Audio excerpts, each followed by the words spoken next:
ક્યારે કોલ કરી રહી છે? અરે યાર, શું સૂઈ ગઈ હતી?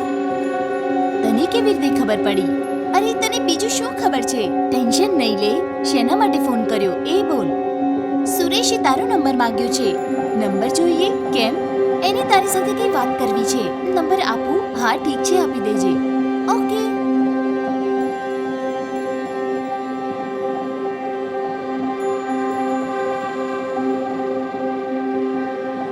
હેલો. હા મેઘના, હું સુરેશ બોલું છું. હા બોલ સુરેશ, શું વાત છે? કંઈ નહીં, તારી યાદ આવતી હતી એટલે જ મેં તને તરત ફોન લગાવ્યો. કંઈ કહેવા માટે નથી તો કેમ ફોન કર્યો?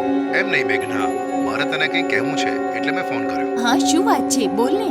અચ્છા, તે કયો ડ્રેસ પહેર્યો છે? હા મેં અત્યારે ગાઉન પહેર્યું છે. ગાઉન? કયો રંગ?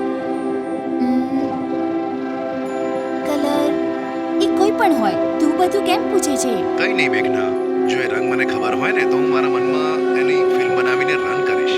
શું કીધું? મેઘના, અરે કહે ને, તારા ડ્રેસનો રંગ શું છે?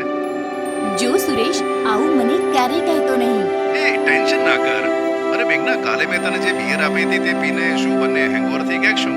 આ જાણવા માટે તે ફોન નંબર માંગ્યો છે કે? અરે એવું નથી મેઘના, અરે કાલે તને જો ટાઈમ હોય તો આપણે સારા રિસોર્ટમાં જઈને કંઈક ખાવાનું ખાઈએ. શું કહે છે? ના ના, હું ક્યાંય નથી આવવાની.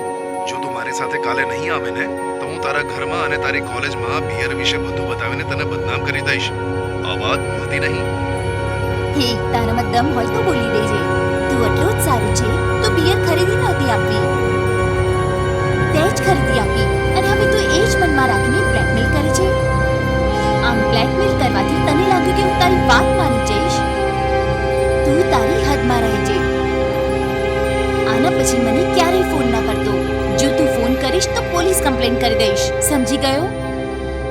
જો મેં પોલીસને બ્લેકમેલ વિશે કમ્પ્લેન કરીને તું લાઈફ લોંગ જેલમાં રહીશ.